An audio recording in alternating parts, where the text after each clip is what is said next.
On June 29th, editor and photojournalist for Quillette and contributing journalist for the Wall Street Journal, Andy Ngo, was brutally attacked by anti-fascists in Portland, Oregon. He was punched, kicked, and had eggs thrown at him, as well as milkshakes. As you can see in this video, Andy wasn't provoking his attackers in the slightest. He was merely walking through their midst with his camera. Oh, and they stole his camera as well. An hour later, the police spoke with him to assess his injuries and took him to the hospital.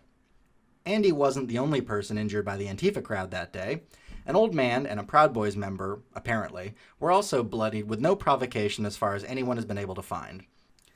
At 4:08 p.m., the Portland police tweeted that they had received information that some of the milkshakes included quick-drying cement, and they requested anyone with evidence please come forward with it. 3 Antifa protesters so far have been arrested. Gage Halupowski, 23, on charges of second-degree assault and assault on a public safety officer. James K. Stocks, 21, on the charge of harassment. And Maria C. DeHart, 23, on the charge of second-degree disorderly conduct and harassment. On a personal note, as a fellow Portland YouTuber/journalist, and I'm an amateur at both, to be fair, Andy and I have run in similar circles. I've met him quite a few times. I private messaged him on Twitter, letting him know about some of the smaller activist meetups and rallies in the Portland area over the past year. He's always been extremely nice and polite with me. I even directly support his work financially on Patreon. Hey friends, you don't have to talk, you can just think about it. Hey, don't spray. Don't spray. Don't spray. I don't want that on me, so please don't spray me. Spray. Is it against the law to spray silly Yeah, string? that's harassment. Don't do it. Not actually against the Don't law. do it. It's unwanted contact. I'm just letting you know. Andy, it's time to go.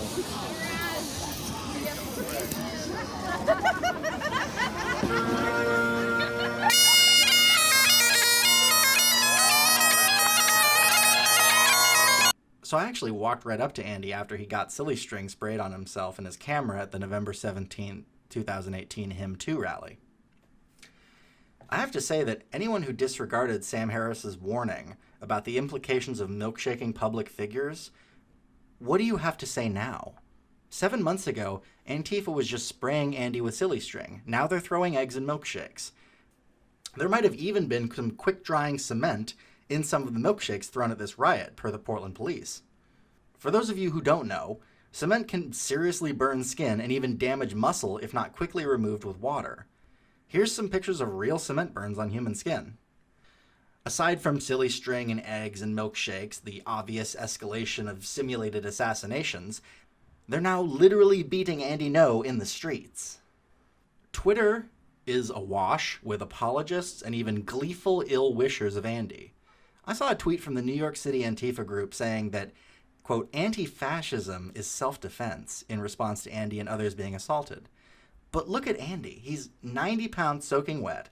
How shameless do you have to be to call multiple people punching, kicking, and throwing shit at this not at all intimidating dude who didn't initiate violence, quote, self-defense? I've been warning you about Ted Wheeler and Police Chief Danielle Outlaw kowtowing to violent leftist political mobs for over a year now. I've warned you that the city of Portland has a police shortage of about 100 beat cops that they have not been able to fill. It's time to wake up. This problem isn't just going to go away. We need to demand the police maintain law and order while not violating our right to free speech and free assembly. The most ironic thing I've seen come out of this so far has been the victim shaming of blue checkmark people on Twitter towards Andy Ngo.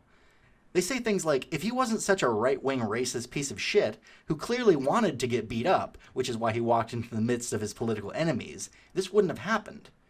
These are the same people who would never, in a million years, make that kind of argument for blaming the victim of rape, no matter how drunk or slutty the victim was dressed. Now, don't get me wrong, I agree that we should live in a society where it doesn't matter if a woman walks down the street naked. She shouldn't be interacted in any way she doesn't want to be. And her nudity or location has nothing to do with her right to bodily autonomy.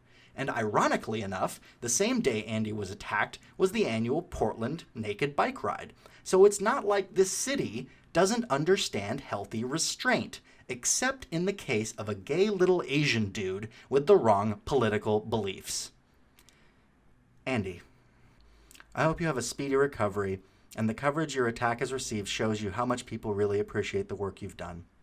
You are one of the few voices of reason in a sea of madness. No one would blame you if this attack put you off putting yourself in harm's way in the future. You have been exceptionally brave, and I thank you.